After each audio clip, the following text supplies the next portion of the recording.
My name is Kathy, a 40-year-old office worker who had been doing clerical work. I was living with my husband, Bob, who is 3 years older and works at the same company, but we don't have any children. We've been married for 10 years. As I got married at the age of 30, I had a sense of urgency about starting a family right from the beginning. Both of us wanted to have children. While there's almost no biological clock for my husband being a man, I thought my limit was 35. I'm not particularly strong physically, so I wanted to get through childbirth and parenting while I had the energy. However, my wish did not come true. Bob and I started trying to conceive immediately after our wedding, but there were no signs of pregnancy, so we decided to get tested at an obstetrics and gynecology clinic. The results showed that I had some problems which made it hard for me to get pregnant. It wasn't like I couldn't get pregnant at all, but the odds were very low, and I was told it would be difficult. Bob was disappointed and said, "Can't I become a father?" Seeing him like that, I couldn't say anything. We continued to try for a child with a slim hope, but in the end, no child came to us. I tried to cheer up my downcast husband by saying, "It's not the end of the world. Let's enjoy our life together as a couple." He also seemed resigned, saying, "Yeah, there's nothing we can do about it, so I guess just go with the flow." However, gradually, Bob began to change. When we were walking around town and saw a family with children, he would say, "If I had a kid, I wonder if I would be enjoying a family outing like that on my weekends." And sigh. When we were invited to a coworker's house and saw their children, he would say things like, "You're so lucky to have kids," and seemed envious. I wondered if he couldn't give up on having a child deep down, and I felt uncomfortable. And then Bob began to grow cold towards me. When we were trying to conceive, he had been very proactive in helping out with the housework, saying that I shouldn't overdo it because it could affect my ability to get pregnant. He would always be the first to say, "I'll carry that," when something heavy needed lifting, and he was a kind husband who cared for me. On weekends, he would always take over the household chores, saying that I do them during the week. But once he knew I couldn't have a child, he stopped doing anything. I'm tired and housework is a wife's job, right? With that, he spends his weekends just lazing around. He was either sleeping or playing with his smartphone. Suddenly, I had more to do, and my health began to deteriorate. When I had a fever or stomach ache, he would say, "I don't know, do it yourself." And he wouldn't even take care of me. I couldn't say anything to him. After all, it was true that I was the reason it was hard for us to have a child. I wondered if I should get a divorce. It was just then, when I thought things were going well, Bob was transferred. Apparently, he was chosen for a big project at one of the affiliated companies. The subsidiary was across the state line, so he ended up moving for work. I naturally thought I had to go with him, but he said, "You don't need to come. I'll be going alone." Hearing those words, I took some time to think. Maybe he was just frustrated and cold towards me because I couldn't bear a child. Living separately for a while might help calm his feelings and we might return to our peaceful relationship. I agreed, saying, "All right, I'll stay here. Take care." I saw him off. After he was transferred, he would return home only about once a month. Even when he returned, he would soon say he was busy and had to go back. That was usual. But I was happy to see him, even for a short time, because if he really disliked me, he wouldn't come back. After Bob went alone, he began to change gradually. At first, he was the same as always, but as time passed, he became kinder. He would bring me souvenirs saying, "I bought something for you, enjoy." Or he would go shopping with me despite having limited time. He would check up on me asking, "Is there anything troubling you?" I completely thought he had returned to his kind self. Initially, his work assignment was for 1 year, but he ended up staying there for 2 years. The project's schedule was significantly delayed. By the time the second year of his assignment came around, he stopped making any remarks about me not being able to have children when he saw families with children in town. Rather, he said, "We couldn't have children together, but I've given up on it." I was relieved to hear that he had given up. 2 years later, he completed his work assignment and returned home to me. "Welcome back. You must be tired." "I'm home. Finally, we can live together." With such calm exchanges, we resumed living together. But those peaceful days quickly crumbled. After returning, he told me something. There's a young girl in my family who had a baby before getting married. She says she can't raise it by herself because she's too young. Would you be open to us adopting the child? He suddenly proposed. Taken aback by the sudden proposition, I asked, "What's going on?" To which he said, "We couldn't have a child after all. I'm suggesting we adopt this child and raise it as our own." Overwhelmed by the unexpected turn of events, I said, "Let me think about it," and ended the conversation, but I felt something was off about his story. His family lived far away and we didn't have much contact with his parents. Our relationship was so distant that we only exchanged Christmas cards once a year. We didn't have a wedding ceremony, so I didn't know his relatives well. Reluctantly considering adopting a child from someone I hardly knew, I told Bob, "Could I meet the child's parents? I'd like to know what kind of people they are." But he firmly refused, saying, "Why does it matter who the parents are? Why are you so interested in that?" "I think it's important to know who the parents are. I want to hear the detailed reasons why they can't raise the child, and first of all, what happened to the child's father." When I pressed him, he flared up and said, "The father ran away, I heard. Stop snooping around about the parents." Being told you suddenly take in a child of a complete stranger, you don't just say, "Sure, why not?" "What on earth are you thinking?" I couldn't help but respond in a harsh tone. Then he shouted, "Enough! If you refuse to take the child in, it's over between us. Get out, right now." I felt as if I had heard his true intentions in those words. He wanted a child at any cost. My existence didn't matter to him. That's what I came to believe. I also felt I had reached my limit. "All right, I'll gather my things and leave then." I quickly packed up my belongings and left our home. That day, having nowhere to go, I found shelter in a motel near the train station.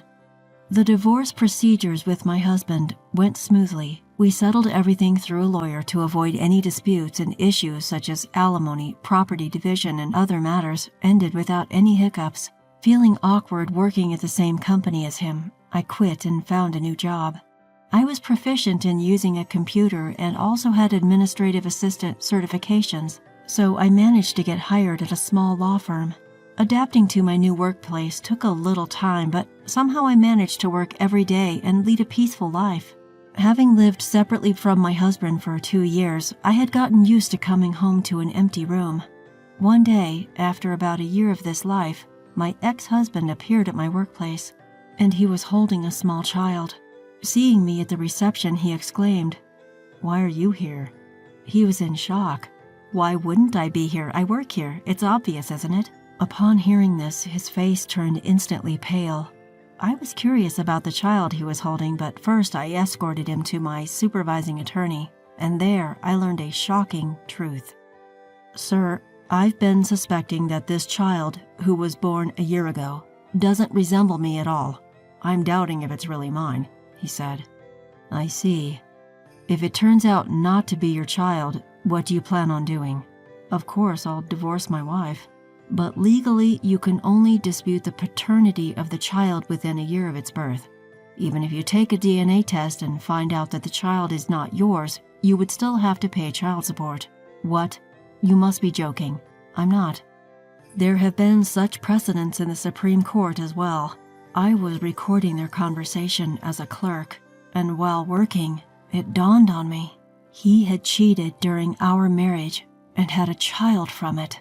Considering the age of the child and the period of pregnancy, it was clear that the child was conceived around a year after he went on a business trip.